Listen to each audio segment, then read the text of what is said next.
Достор, бул сабакта силер менен бирге биздин жасап жаткан проектибизге Flexbox'ту колдонмокчубуз. Башкача айтканда, мурун Float аркылуу жасаган макетибизди биз эми Flexbox менен жасап өтөбүз. Келиңиздер, эгерде биз актуалдуу баракчага көңүл бура турган болсок, менде ал бир аз кичирээк да көрүнүп жатат. Ошондуктан келиңиздер, мен масштабты бир аз чоңойтоюн дагы.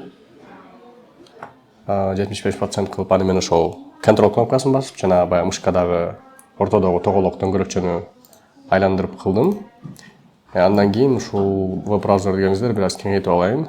Бардыгы жакшыраак көрүнгүдөй болуп. Абдан жакшы. Эми келиңиздер достор, биз мурун Float'ка тиешелүү болгон кодду комментарийге алып, аны конспект катары калтырып коелук бул жерге.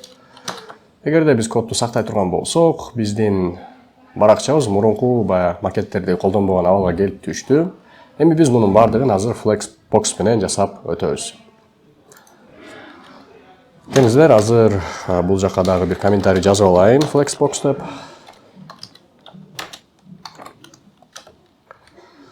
Анан азыр биздин эң биринчи кадамыбыз ушул навигация бөлүгүнөн башталмакчы. Эгерде биз баштапкы жоксо демо баракчага бара турган болсок, ошол программчынын журналы деген сөз жана ошол шилтемелердин блогу экөө эки жакка чачырап, бири сол жакта, экинчиси оң жакта көрсөтүлүп жатат. Биз дагы ошондой эффектке жетишибиз керек, Flexbox'ту колдонуп.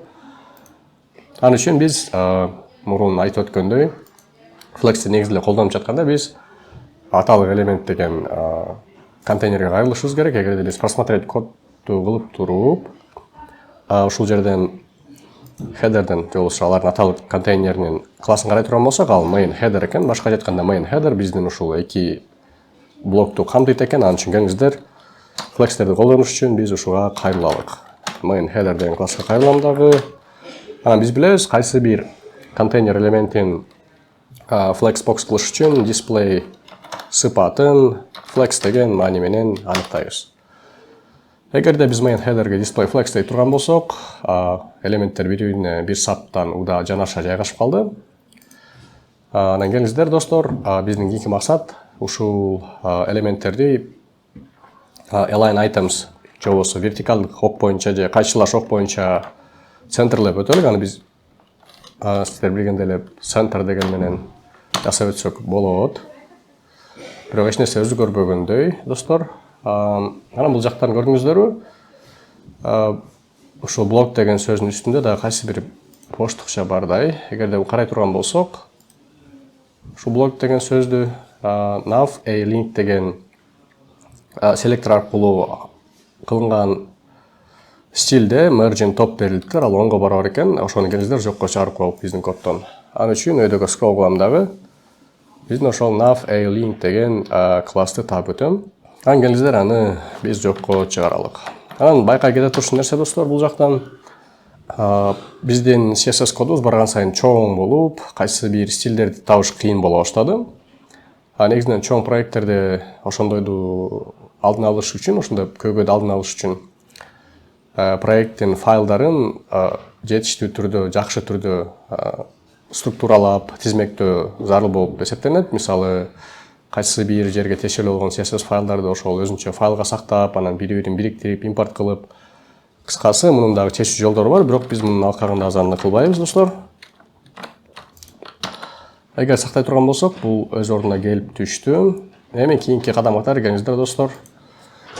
Биз азыр justify content деген сыпатты колдонуу аркылуу негизги ок боюнча тегиздөөнү кылып өтөбүз. Башкача айтканда, эгерде мен азыр centerди жаза турган болсом, ал ошол горизонталдык же болбосо негизги ок боюнча ортого алып келет биздин элементтерибизди. Аны биз азыр көрүп турабыз ушул жерден. Ушул жазуулар ортого туруп калды. Бирок биздин максат ушул эки элементти эки жака чачыратыш керек болуп жаткандыктан биз бул жака space between дегенди тандай турган болсок, бар болгон боштуктун бардыгы ушул ортого келет дагы. Эгерде эки элемент гана болсо биздин контейнер Flex контейнерибизде. Анда биз ушундай төмөндөгүдөй эффектке жетет экенбиз. Анын алкагында ошол программчынын журналы сол жака жана ушул шилтемелердин блогу болсо оң жака жылып калат экен жакшынакай болуп. Эгерде биз демо баракчага салыштыра турган болсок, бирдей абалга келип жетти достор. Эми кийинки кадам катары достор, биз ушул көрүп жаткан сүрөт жана анын астындагы жазууну стилдеп өтүшүбүз керек. Ал үчүн келиңиздер биз ойлонуп көрөлүк. Ушул эки элемент бар турабы? Анан бул элементтерди flex элементтер кылыш үчүн анын аталык контейнерин тандашыбыз керек. Анан бул учурда эгерде биз карай турган болсок, ушул элементтерди бизде post header деген бар экен. Ушул элементтин аталык контейнери катары анан author image деген сүрөтүбүз, анан author деген текстибиз бар экен. Эгерде биз flex контейнер катары ушул post header'ди таңдап туруп, ал жерге display flex кыла турган болсок, туура эмес болуп калат. Анткени биз билебиз, ал жакта ушул сүрөт жана Асан Усеновдон башка дагы контент бар. Ушул сүрөт, ушундай болгон жазуулар, могул эле ушул эле жазуу, кыскасы мунун баардыгы биринин артынан бири болуп жайгашып калат дагы. Анан биз болгону ушул могул биздин финалдык баракчадагыдай жыйынтыкка жеткизүүбүз келип жатат. Ал үчүн ошол сүрөттүн жанына биздин ушул жазуубузду бир аз бошукча коюп, вертикалдык ок боюнча бир аз центрлеп көрсөткүбүз келип жатат. Эгерде аз мисалы мен post header'ге кайрылып, аны display flex кыла турган болсом, башкача айтканда аталык контейнер кыла турган болсом, бул абдан бир кызыктай феноменге алып келет. Жана мен айткандай эле ошол ар бир элемент, ошол аталык контейнердин ичиндеги элемент биринин артынан бири жайгашып калды. Анан бул биздин максатка жетүүгө тоскоолдук кылып жатат. Ошондуктан достор, бул проблеманы чечиш үчүн биз кодко барабыз дагы биздин сүрөт жана ушул author деген текстти башка бир өзүнчө div деген элементтин ичине, же болбосо контейнердин ичине жазып өтөбүз. Сер барабар белгиси чыкпай жатат. Эми бул жака келиңиздер, author box деген атты берип коелук. Анан бул div'ти кесип алабыз дагы бул жактан кат кылып. Анан ушул текст аяктаган жерден коебуз, сактайбыз. Анан келиңиздер биз ушул author box деген элементке post header'дин ордуна кайрылып туруп, аны display flex кыла турган болсок достор, жана баракчага көз жүгүртө турган болсок, биздин Асан Усенов анын сүрөтү биринин артынан бири жайгаштагы, ал эми башка контент, ушул main header'дин ичинде, же болбосо header'дин ичинде башка контент, вебдин базалык тили деген, же болбосо сүрөттөр биринин артынан бири жайгашкан жок. Анткени биз болгону бизди кызыктырган гана author box деген өзүнө ушул эки элементти камтыган аталык контейнерге кайрылып, аны flex контейнер кылып, ушул жыйынтыкка келип турабыз. Анан келиңиздер достор, кийинки кадам катары биз ушул align items сыпатын колдонуп, аны центрлеп өтөлүк. Ал үчүн align items центрде туруп сактай турган болсок, негедир биздин Асан Усенов деген сөзүбүз ортого келген жок. Эгерде биз кодду карай турган болсок, кайсы бир жерде margin bottom дейт. Кана муну ала турган болсок, ушул сыпаттын айынан биз параграфтарга ошол margin bottom 15 пиксель деген аныктап турабыз. Ушунун айынан бул ортого түшпөй калды. Бирок келиңиздер достор, муну мен азыр башта ортого турбай эле жөн гана биздин текстке кайрылабыз. Ушул текстке кайрылып, author деген класс боюнча анан төмөндөгү нерсени кылып өтөбүз. Анткени биз буга мурун кайрылбай элек болчук. Ошондуктан бул жака мындайча айтканда мурунку стилдерди жокко чыгарып, бир гана authorга margin'ди, же болбосо margin bottom'ду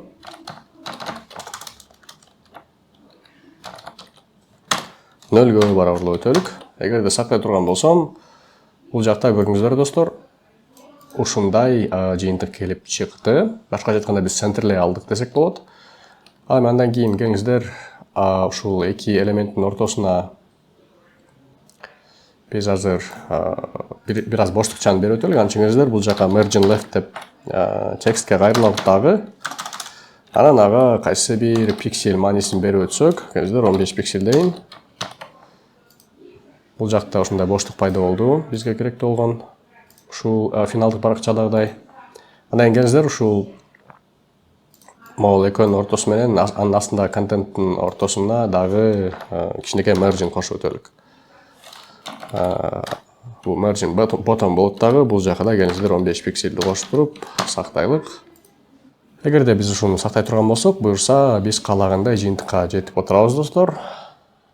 Достор, келгиле, эми кийинки кадам катары биз ушул навигация жана ушул авторго тиешелүү болгон флекстердин өзгөрүүлөрүн кылып өткөндөн кийин келиңиздер биздин ушул байланыштуу макалалар дегенди ушул демо баракчада көрүнгөндөй абалга келтирелик. Азырынча биздин ушул тексттердин, сүрөттөрдүн жана параграфтардын жайгашуусу абдандай жагымсыз болуп көрүнүп турат.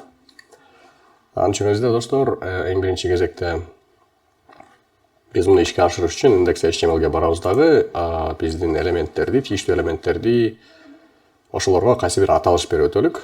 Мисалы, биздин ар бир li деген ушул SI же болсо байланыштуу макалалардын астындагы li'дын бардыгына бир тийиштүү аталыш берип өтөлүк. Анын үчүн келиңиздер related post деп атайлык муну.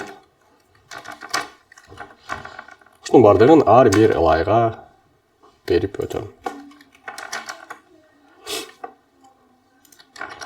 Биз эмне үчүн муну кылдык, достор? Анткени биз азыр баракчабызга көз жүгүртө турган болсок, ушул нерсе ар бири тең list items да.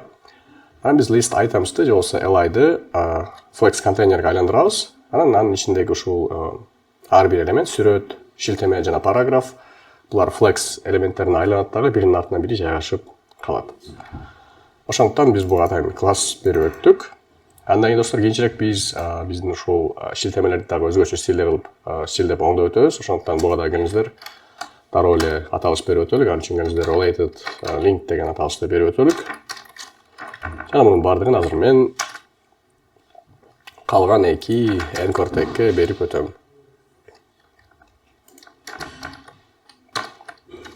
Мунун баарын сактайбыз дагы. Сактай турган болсок, эч нерсе өзгөргөн жок. Анын үчүн биз стилге барып, келиңиздер, биз азыр атап өткөн related postко кайрылып, аны flex контейнерине айландыралык. Анын үчүн display forsheket flexти жазабыз дагы. Сактап туруп карай турган болсок, биздин жазуулар мындайча айтканда бир кызыктай көрүнүп калды. Башкача айтканда, сүрөт, шилтеме, биздин параграф биринин артынан бири горизонталдуу ок боюнча жайгашып калды. Бул негизинен биз жазган кодко туура келет. Бирок биздин максат, эгерде демо баракчага көз жүгүртө турган болсок, ушул сүрөт биринчи жайгашыш керек, андан кийин ага жанаша ушул шилтеме жана параграф биринин астынан бири анын оң жагында жайгашыш керек да. Ошондуктан бул проблеманы чечиш үчүн, достор, биз ушул эки элементти, ушул li'дын ичинде дагы бир блоктун ичине киргизип кое турган болсок, ошол блок flex items'ка айланат дагы, булар болсо биринин артынан бири жайгашып калат. Анын үчүн төмөдөгү нерсени жазып өтөбүз, достор. Биз index.html'ге барабыз дагы. Ал жактан ушул биздин шилтеменин үстүнө ушул diff'ти ачып алабыз дагы. Ушул diff аркылуу биз шилтемени жана параграфты курчап коебуз. Эгерде аз биринчи элементти карай турган болсок, келиңиздер муну аз кичирейтип алалык экраныбызды.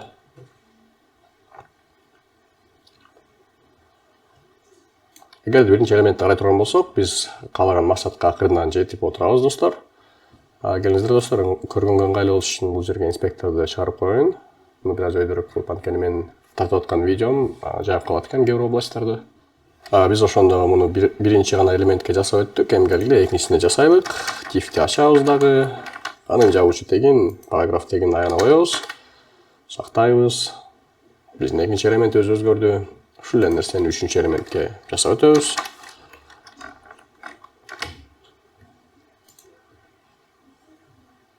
Бир аз жылып кеттим. Эгерде сактай турган болсом, бардыгы ушундай абалга келди. Эми келиңиздер, биз ушул текстти бир аз вертикалдык же болсо кайчылаш ок боюнча центрлейлик. Анын үчүн биз ошол эле flex контейнер деңгээлинде төмөндөгү align items деген спатка кайрылып, ага center деген маани берсек болот. Сактай турган болсом, достор, бир аз ортого жылгандай болду, бирок негедир ушул астыда дагы бир margin бар сыяктуу да. Келиңиздер, биз инспектор аркылуу ушуну карап өтөлүк. Эгерде биз авторду карай турган болсок, көрдүңүздөрбү, margin деп 0,0 анан 15 деп турат. Башкача айтканда, ушул сары түс менен боелгон нерсе биздин margin болуп атат. Эгерде кодду баса турган болсом, стилдерге бара турган болсок, related автордо эч кандай margin жок экен. Анан биз ушул бардык параграфтарга кайрылып, анан margin bottom'ун 15 пикселге барабарлап коюптур. Эгерде азыр мен муну ала турган болсом, чымчыкчаны биздин элементтер ушул align items center берилгендиктен бардыгы ортодо жайгашып калды. Ошондуктан достор, биз ушул бардык параграфтарга ушул margin bottom'ду жок кылбастан келиңиздер биздин ушул авторго тиешелүү болгон гана класска кайрылабыз. Биз билебиз, анын аталышы related author деп аталат. Анан ал жактан биз margin bottom деп туруп, аны жокко чыгарып койсок болот. Упс, бирдеке туура эмес болуп калды достор. Сактайбыз дагы, бизге керектүү болгон жыйынтыкка жетип отурабыз достор. Андан кийин келиңиздер, биз негизи эле жалпы демо баракчабызды карай турган болсок, башкача айтканда ушул кечиресиздер, менин эми жылбай жатат ар жакка азыр. Эми жылды. Биздин байланыштуу макалаларды дагы блогду карай турган болсок, эң биринчи кезекте биздин шилтемебиз бир аз чоңураак экен, жана алар бирдей стилде экен, эч кандай италик же болт андай эмне деген жок эле. Андан кийин биздин авторго тиешелүү сөздөр курсив экен, жана бир аз кичигирээк аныкталыптыр. Анан ушул ар бир элементтердин ортосунда кандайдыр бир боштукчалар бар экен. Биз азыр ушунун баардыгын жасап өтөбүз. Келиңиздер, биринчи кезекте биз ушул related авторду стилдеп өтөлүк. Анын үчүн келиңиздер, бул жака font style деп туруп, normal дегенди тандайлык. Андай кыла турган болсок, биздин тексттер негедир өзгөрбөгөндөй. Нормал эмес достор, кечиресиздер. Бизге италик керек. Италик кылабыз дагы, анан font weight'ти бир аз жогон болуп көрүнүп турбайбы? Аны дагы normal кылабыз. Биз максатыбызга жеттик достор. Андан кийин келиңиздер, биз ушул биздин шилтемелерди стилдеп өтөлүк. Анын үчүн билебиз, биз related post эмес, related link деген класска кайрылышыбыз керек. Ал жака кайрылып туруп, биз төмөндөгү стилди жазабыз. Font styleга normalды беребиз. Анан бул жакта ошол бардыгы бир стилге келет. Андан кийин font weight дегенибиздер, биринчи биздин эмебиз жогон болуп калыптыр, анда жокко чыгарышыбыз керек. Font weight'ти дагы normal кылабыз. Анан келиңиздер, font size деп туруп 20 пиксель берип көрөлүк кандай болот экен. Акырынан окшош келет достор. Буга 20 пиксель берсек, келиңиздер, буга дагы related авторго да бир аз кичигирээк кылып, font size деп туруп 15ти берип көрөлүк достор. Бир аз окшошконсуп калды. Эми келиңиздер достор, ушул related link менен, башка айтканда биздин шилтеме менен автордун ортосуна кайсы бир боштукчаны алып келелик. Анын үчүн биз ушул related linkке кайрылып, ага margin bottom'ду берсек болмок. Келиңиздер, аз жазып көрөлүк дагы, кандай жыйынтыкка келет экенибизди карап көрөлүк. Эгерде бул жака азыр мен 15 пиксель жосом келе, 10 пиксель деп берип туруп сактай турган болсом, эч нерсе өзгөрбөшү керек. Анан кийин достор, биз билебиз, anchor tag же болсо a теги бул inline элемент. Inline элементтерге ошол margin top, margin bottom дегендер иштебейт. Ошондуктан биз муну блок элементине айландырышыбыз керек. Анын үчүн display деп туруп, блок дей турган болсок, ушул биздин шилтеме менен параграфтын ортосунда кайсы бир боштукча пайда болду. Достор, бул жакта келиңиздер, бул жерде толуктап бир аз related link'ти ушундай pseudo класс аркылуу стилдеп өтөлүк. Анткени биз билебиз, баягындай href элементи көрсөтүлгөн гана шилтемелерге биз кайрылып аткан болобуз бул аркылуу. Андан кийин достор, келгиле ушул сүрөт менен ушул шилтеме жана текст камтылган блоктун ортосуна кайсы бир боштукчаны берип өтөлүк.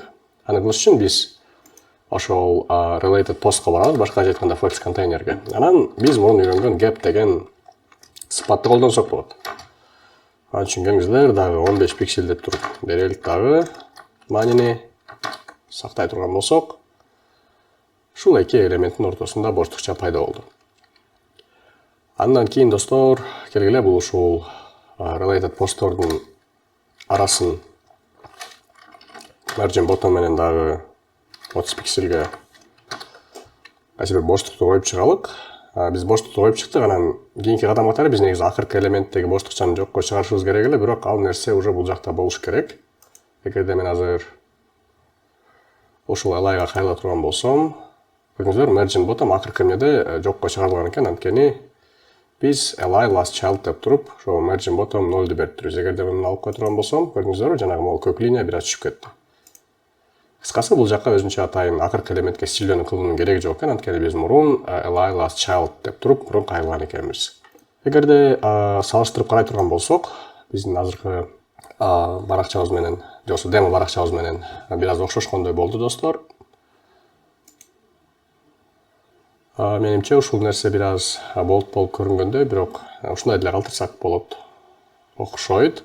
Кыскасы, достор, биз бул сабакта майда блокторду, же болбосо бөлүктөрдү flex аркылуу стилдеп өттүк, макеттерди берип. Анан flex негизи ушундай кичинекей макеттерди берүүдө, кичинекей блокторго макеттерди берүүдө өтө идеалдуу кандидат болуп эсептелинет. Буюрса, кийинки сабакта биздин финал ошол баракчабызга өзгөртүүлөрдү киргизип, мисалы ушул related link, related post же болбосо байланыштуу макалалар оң жакта көрсөтүлүп, биздин негизги контент сол жакта көрсөтүлгөндөй кылып өзгөртөбүз. Андан кийин, достор, биз негизинен gridтерди өздөштүрүүгө кирип, ушул азыр жазып өткөн flexтерди жокко чыгарбастан экөөнү комбинация кылып, буюрса анын бардыгын үйрөнөбүз.